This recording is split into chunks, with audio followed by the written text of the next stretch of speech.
रोजगार, तकनीक और एआई, आपने जैसे अभी जिक्र किया एआई के ऊपर डिपेंडेंसी हाँ बहुत ज़्यादा बढ़ रही है और सब चीज़ें हैं, तो एक दो सवाल इसके ऊपर भी मैं लेना चाहूँगी। वर्तमान समय में तकनीकी क्रांति का दौर है, मानते हैं इस बात को, लेकिन आर्टिफिशियल इंटेलिजेंस और ऑटोमेशन ने अवसरों के साथ साथ नई चुनौतियां भी प्रस्तुत की हैं, जैसे आप अभी बता रहे थे। इस बदलती दुनिया को लेकर आपका दृष्टिकोण जानना चाहूंगी चंद सवालों से। एआई और ऑटोमेशन के इस दौर को आप भारत के लिए अवसर मानते हैं या चुनौती? नहीं देखिए, अब ऐसे तो ये बहुत बड़ा अवसर है, अपॉर्चुनिटी है, हम्म, कोई शक नहीं।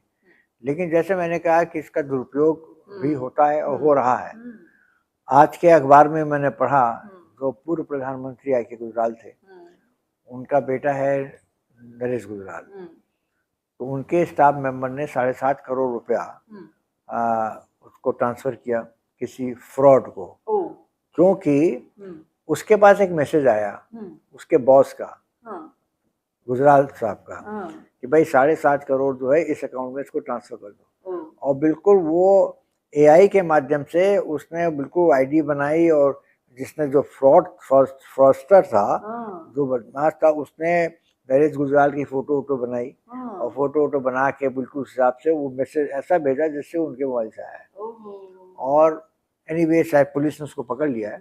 आज के हम्म, अखबार में ये खबर है। हम्म, इसके कुछ दिन पहले एक हमारे रिश्तेदार हैं, हम्म, बेचारे रिटायर हो गए हैं, 85 साल के हैं। हम्म, उनको ये उनका डिजिटल अरेस्ट हो गया, ओ, और अभी वो 15 दिन पहले मेरे 85 लाख रुपया, बेचारे रिटायर्ड हैं, उनके हाँ, जितने पूंजी पैसे थे हाँ, रिटायरमेंट के सारे जो है वो ट्रांसफर करा लिए उसने, ये कह के साहब आपका ये निकला है वो निकला है, ओहो, आप करिए। और वो आए तो मैंने कहा कि आप अपनी लड़कियों को क्यों नहीं बताया, उनकी 2 लड़कियां हैं। हाँ, तो उन्होंने कहा लड़की, उन्होंने कहा कि आप किसी को बताएंगे तो आपको वो हो जाएगा। ओ माय तो गॉड, फिर द रिजल्ट दैट, मैंने अभी 1 हफ्ते पहले 2 दिन पहले बताया, तो हाँ, अब वो पुलिस ने उसमें कोई 20 लाख रुपया पकड़ लिया है। दिया है, ओ, तो ये है, तो देखिए इसके वजह से साथ हो, तो मैंने तुरंत अपने जो 2 स्टाफ मेंबर्स, 2 अकाउंट हैंडल करते हैं, मैंने तुरंत उनको फ़ोन किया। मैंने कहा देखो, हाँ, कोई मैसेज आए मेरी तरफ से, हाँ, मुझसे फ़ोन पे बात किए बगैर, कंफर्म हाँ, किए बगैर कभी ट्रांसफर मत करना। इवन वीडियो कॉल भी कर लो भाई, हाँ, क्योंकि वीडियो फोन कॉल की भी भी, बात हाँ कुछ देखिए, और हो हाँ सकती है। हाँ हाँ, वीडियो फिर कॉल में तो खैर तो चेहरा नहीं बना पाएंगे उतनी हाँ जल्दी, हाँ, वीडियो कॉल शायद ज्यादा तो फेथफुल वो रहेगी। तो ये है कि थोड़ा सा समझती हूँ मैं। आदमी को अलर्ट रहना पड़ता। मैं समझता हाँ, हूँ कि आप एआई खत्म नहीं कर सकते, आर्टिफिशियल हाँ, इंटेलिजेंस आगे खत्म नहीं कर हाँ, सकते। चैट जीपीटी है, इससे और भी एडवांस कोई चीज़ आ जाएगी। हम्म, हम्म, डीप फेक आ ही रहा है, आप देख रहे हैं। हम्म, हम्म, आज के अखबार में मैंने पढ़ा हम्म, कि कौन एक एक्ट्रेस है, उसने शिकायत करी है पुलिस में, हम्म, बॉम्बे में, मुंबई में, कि साहब हमारा ये जो पीटी जंटा, अच्छा, अच्छा, उसका भी डीप फेक है। हाँ, हाँ, अब मैं देख रहा हूँ कि आप मेरी शक्ल वो बना देते हैं हाँ, एग्जैक्टली, हाँ, हाँ, 99% मिल जाती है। फिल्म एक्टर्स एक्ट्रेसेस का, दिलीप कुमार का, यंग दिलीप कुमार की पुरानी शक्ल आ रही है, मैं देख रहा था, सब सोशल मीडिया पे आता है। तो ये इसका दुरुपयोग भी हो रहा है बुरी तरह से, और हर तरह के गलत काम हाँ, हो हो रहे सकते हैं हैं। सर, हो हाँ, रहे हैं। हाँ। तो इसी से क्वेश्चन बन रहा है सर कि क्या आने वाले समय में एआई युवाओं के लिए रोजगार को प्रभावित कर रहा है? नहीं, युवाओं के एआई तो रोजगार को? नहीं करेगा, ये वो नहीं, मैं मानता हूँ हम्म, टेक्नोलॉजी से कोई बेरोजगारी बढ़ती नहीं है। हम्म, अगर वो पढ़ लिख लेगा तो वो तो उसमें एम्प्लॉयड हो जाएगा ना। हम्म, हम्म, जब कंप्यूटर शुरू में आया था, बड़ा विरोध हुआ था, बड़ा आंदोलन हुआ था, यूनियन सारी आई थी। आज से 50 साल पहले, हाँ, 40 साल हाँ, पहले जो कंप्यूटर आया था, मैं उस जमाने वोल्टास में काम करता था। मैंने भी देखा कि हमें भी यूनियन उस समय खड़ी हो गई थी, हाँ, हाँ, हम लोगों को निकलने नहीं देती थी हाँ, हाँ, ऑफिस से, कि कंप्यूटराइजेशन हो रहा है। हम्म, राहुल गांधी शुरू में कंप्यूटराइजेशन की बात किया तो उनकी भी लोग ने वो क्या कहा कि वो राजीव जी, राजीव जी को लोग बीजेपी वाले विरोधी पक्ष वाले कहने लगे कि ये कंप्यूटर बॉय है या ये है वो है।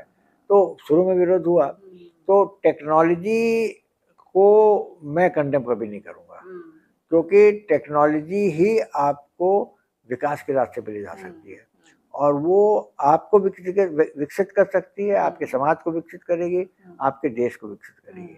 तो इसलिए तो मैं उन लोगों में नहीं हूँ जो मैं टेक्नोलॉजी के खिलाफ हूँ। और लेकिन आपको टेक्नोलॉजी पे काबू रखने के लिए, एआई पे आपको खुद तो फिर पढ़ना पड़ेगा ना, आपको भी तो you have to equip yourself. Knowledge, तो नॉलेज, आप उससे मैच नहीं, आप उससे आगे रहें। जी, एआई बिल्कुल, से आगे बिल्कुल, रहने के लिए आपको हमारे इंस्टीट्यूट में हम जो है, हमारा द ओनली इंस्टीट्यूट जहाँ पे MBA इन आर्टिफिशियल इंटेलिजेंस है। MBA इन 2 ईयर प्रोग्राम आर्टिफिशियल इंटेलिजेंस पे, MBA general management, MBA financial management, MBA research and business analytics and MBA in artificial intelligence data science. तो वो तो उससे कोई फर्क नहीं पड़ेगा, उसमें अपने आप को परिपक्व करना पड़ेगा, यू नो। तो भविष्य की चुनौतियों के लिए युवाओं को कौन से कौशल विकसित करने चाहिए? कौन से कौशल, क्या डेवलपमेंट उनको, उनके भीतर के क्या डेवलपमेंट उनके अंदर से आनी एक चाहिए? तो बहुत बड़ी चीज़ है कि टेक्नोलॉजिकली अपने आप को इम्प्रूव करना चाहिए। जैसे कि लाल बहादुर शास्त्री पॉलिटेक्निक एक गांव है 60 किलोमीटर प्रयागराज से, तो वहाँ पे हम लोगों ने पॉलिटेक्निक शुरू किया है। अभी मैकेनिकल इंजीनियरिंग, इलेक्ट्रिकल और सिविल है, और इस साल से हमने कंप्यूटर साइंस भी किया है। और वहाँ के करीब करीब सारे बच्चों की नौकरी लग जाती है। अच्छा। मारुति में लगी है, 30-40 बच्चों को पिकअप करते हैं वो, और डाइकिन है, और भी हैं जो वहाँ पे ले जाते हैं उनको। तो कहने का तात्पर्य कि उन्होंने पढ़ लिया, तो वो टेक्नोलॉजी पढ़े, अगर आज वो BA करते या तो उससे नौकरी नहीं मिलती है। अब BA हुए का ज़माना नहीं है, आपको ये टेक्नोलॉजी का ज़माना है। और इसीलिए स्किल डेवलपमेंट इंस्टीट्यूट वगैरह जो है अब शुरू होने चाहिए। स्किल डेवलपमेंट इंस्टीट्यूट, हमारे पास तो ज़मीन नहीं है, अगर हमारे पास ज़मीन होती तो हम तो स्किल डेवलपमेंट इंस्टीट्यूट एक शुरू कर सकते थे।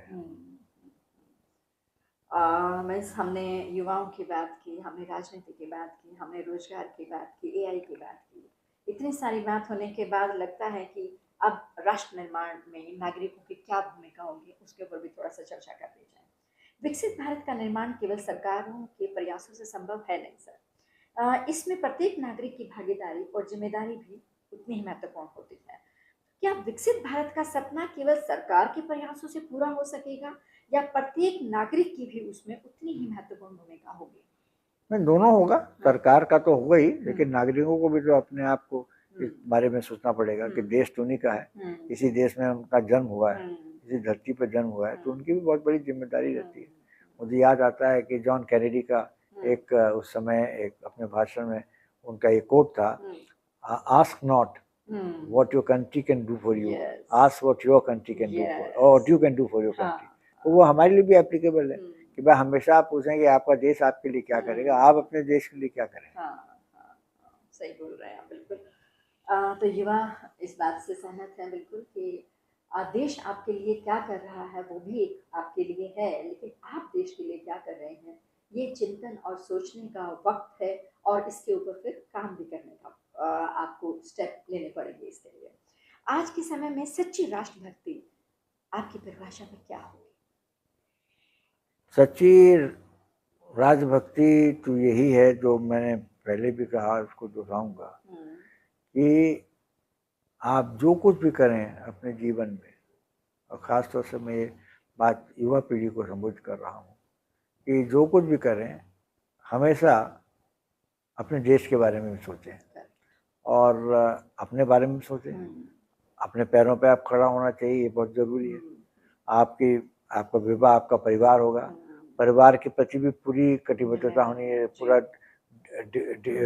कमिटमेंट होना चाहिए, और फिर आप समाज की तरफ आएँ।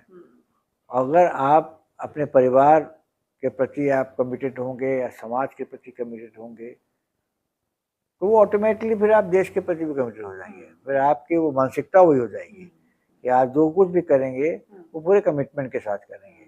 और जैसे मैंने कहा, गोल एक कॉज, क्या कॉज है, what is the cause that is in your mind, उसको कैसे फुलफिल करें, उस कॉज को कैसे मीट करें, ये बहुत ज़रूरी है।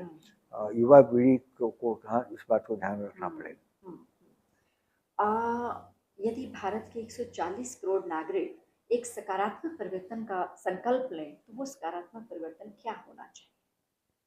कमिटमेंट तो आपने बताया, सारी चीज़ें बताई, बट पूरे 140 करोड़ नागरिक अगर कोई पॉजिटिव परिवर्तन लाना चाहते, चेंजिंग लाना चाहते, तो क्या होना चाहिए? उसमें वह कैरेक्टर, अपना जो कैरेक्टर है वो कैसा बनाना है, और उसमें क्या परिवर्तन आ सकता है। देश का परिवर्तन तो एक आदमी, मेरे बस का तो है नहीं, ना आपके बस का है, किसी सड़क पे चलते आदमी का है। लेकिन अपने कैरेक्टर में हम क्या परिवर्तन करें जो समाज और देश के लिए ठीक हो, वो तो मेरे हाथ में है ना। जो मैं अपने आप में परिवर्तन कर रहा हूँ, अगर मैं गलत जगह गाड़ी अपनी पार्क कर रहा हूँ और चालान काटने के पुलिस वाला आता है तो उसको धमकाते हैं, ये परिवर्तन की आवश्यकता है। कि आप, चाइना में गया था तो मैंने पूछा वहाँ पे जो इंटरप्रेटर थी, मैंने कहा कि ये बताओ कि यहाँ पे करप्शन, अगर देखिए हाई लेवल पे तो करप्शन है, उसने बताया, उस इंटरप्रेटर ने। तो मैंने उससे पूछा, मैंने कहा सपोज यहाँ एक गाड़ी जो है वो गलत पार्क हो जाती है तो उसका चालान क्या पुलिस वाले को पैसे दे के वो चालान कटवा सकता है? उन्हें पहली बार तो गाड़ी गलत जगह पे पार्क नहीं होगी, उसकी शिक्षा ऐसी है। लेकिन अगर पार्क कर भी दिया तो चालान करेगा पुलिस वाला, तो आप उसको पैसा देके, ब्राइब देके उससे आप नहीं बच सकते हैं। तो इतना तो कैरेक्टर हुआ। मैं श्रीलंका गया, श्रीलंका हमसे much better in the sense, वहाँ पे रोड ट्रैफिक जो है कोलंबो में बिल्कुल लोग अपने आप, कोई ना पुलिस वाला है ना कुछ, वो अपने आप ही फॉलो कर रहे हैं। They are giving way to the traffic on the left, मतलब ऐसा, मतलब अपने हिसाब से करते हैं वो। यही नहीं, हम लोग कैंडी गए थे, मैं और मेरी पत्नी मंजू लौट रहे थे, तो हमने कहा कि एक कोकोनट पियेंगे, तो हमारे साथ इंटरप्रेटर और कोकोनट, तो वो देख रहे थे कि वहाँ के जो छिलके थे कोकोनट के, जो शेल्स थे, उसको इकट्ठा करके वो एक बोरे में रख के उसमें रख रहा था अपने ऑटो में। तो मैंने पूछा, मैं इससे कुछ पूछना चाहता हूँ, आप अनुवाद करिए। तो मैंने पूछा उससे क्यों कर रहे हो, तो उसने कहा कि ये मैं यहाँ गंदगी नहीं छोड़ना चाहता हूँ, इसको मैं इसको शेल को ले जा रहा हूँ। और तो मैंने कहा कि ये रूल है, यहाँ को कानून है? तो उन्होंने कहा नहीं, कोई कानून नहीं। मैंने फिर क्यों कर रहे हो? कि मैं इस जगह को गंदा नहीं छोड़ना चाहता। ये कैरेक्टर है वो, उस कैरेक्टर की मतलब परिवर्तन उसमें आना चाहिए। और भीतर से आपके अंदर आना चाहिए कि क्या सही है और क्या गलत है, वही सेम शिक्षा के ऊपर। हाँ, मैं स्टाफ से भी कहता हूँ, जो उनसे भी कहता हूँ कि आवश्यकता इस बात की है। अब शास्त्री जी, मेरे पिता लाल बहादुर शास्त्री, जब उनके पास पैसे नहीं होते थे तो वो गंगा नदी को, विशाल गंगा नदी बनारस में बहुत बड़ी चौड़ी है, उसको वो तैर करके पार किया करते थे स्कूल जाने के लिए। तो जस्टिस चंद्रचूड ने यहाँ पे एक लाल बहादुर शास्त्री में उनके लेक्चर दिया था 2 महीने पहले, उन्होंने इसका जिक्र किया। तो उन्होंने कहा कि शास्त्री जी ने ये कहीं किताब में नहीं पढ़ा, या उनके टीचर ने उनको नहीं सिखलाया, या उनके माता पिता ने नहीं सिखलाया, लेकिन वो क्यों किसी से एहसान नहीं लिया और ऐसा क्यों किया? तो ये एक कैरेक्टर का बिल्डअप है, कैसे कैरेक्टर बना। आपने लाल बहादुर शास्त्री जी का जिक्र किया तो थोड़ी सी उनकी प्रेरणादायक विरासत के बारे में भी बात मुझे करनी है। शास्त्री जी, और अब हम उस विरासत की चर्चा करना चाहेंगे, जैसे अभी आपने कहा, जिसने भारतीय राजनीति में सादगी लाई, ईमानदारी लाई, कर्तव्य निष्ठा और राष्ट्र सेवा का एक अद्वितीय उदाहरण स्थापित किया। और वो ऐसा उदाहरण है जिसको फॉलो तो बहुत लोग कर रहे हैं, लेकिन उस पर खरे बहुत कम उतरे हैं। मेरी बात को अन्यथा मत लीजिएगा। आपने स्वर्गीय लाल बहादुर शास्त्री जी को अत्यंत निकट से देखा है, उनके व्यक्तित्व की सबसे बड़ी विशेषता क्या रही? एक होती तो बताता, कही है, लेकिन जैसे मैं, जब उनका निधन हुआ तो मैं 16 वर्ष का था, तो मैंने जीवन के पहले 16 वर्ष उनके साथ जरूर बिताए। तो एक तो उनकी जो सबसे बड़ी चीज़ थी वो थी इंटेलेक्चुअल ऑनेस्टी, मतलब उनके कथनी करने में फ़र्क नहीं होता था। और जो लोग उनके विरोधी थे राजनीति में, कांग्रेस पार्टी में, वो भी आके उनसे राय लेते थे और वो कहते थे, भाई आप तो मेरे विरोधी, आप मुझसे क्यों राय लेने आते हैं? उन्होंने पता है मुझे कि लाल बहादुर जी, आपका ऐसा एक कैरेक्टर है, आपका ऐसा चरित्र है कि अगर मैं आपके पास आऊँगा, अगर आप राय देंगे तो आप सच्ची राय देंगे, झूठी राय नहीं देंगे, और अगर नहीं देना होगा तो आप नहीं देंगे, लेकिन आप मुझे गलत राय नहीं देंगे। तो एक तो ये है कि ये उनका जो कैरेक्टर था, पर्सनल इंटेग्रिटी, मतलब कोई एक दाग नहीं लगा सकता हाँ, कभी उन्होंने कभी कोई पैसा बनाया हो। हम लोग के लिए अपना गुडविल छोड़ गए, लेकिन कुछ प्रॉपर्टी वगैरह तो है नहीं। हाँ, एक कार छोड़ी थी, वो भी कर्ज पे थी। हाँ, तो एक तीसरी चीज जो है वही जो मैंने बताया, उनका कमिटमेंट टोटल था और वो बहुत डिसाइसिव थे। निर्णय, ये सब चीज 4-5 क्वालिटी, डिसाइसिव निर्णय लेने में वो विलम्ब नहीं करते थे, चाहे घर में कोई बात हो या बाहर बात हो। 1965 की ये जो लाल बहादुर शास्त्री स्मारक जहाँ बैठे हैं, इसके प्रांगण में जब वो लड़ाई चढ़ी, जब पाकिस्तान ने हमला किया, तो सेना अध्यक्ष, वायु सेना अध्यक्ष और नेवी के तीनों चीफ आए, बताया कि सब पाकिस्तान हमला कर दिया।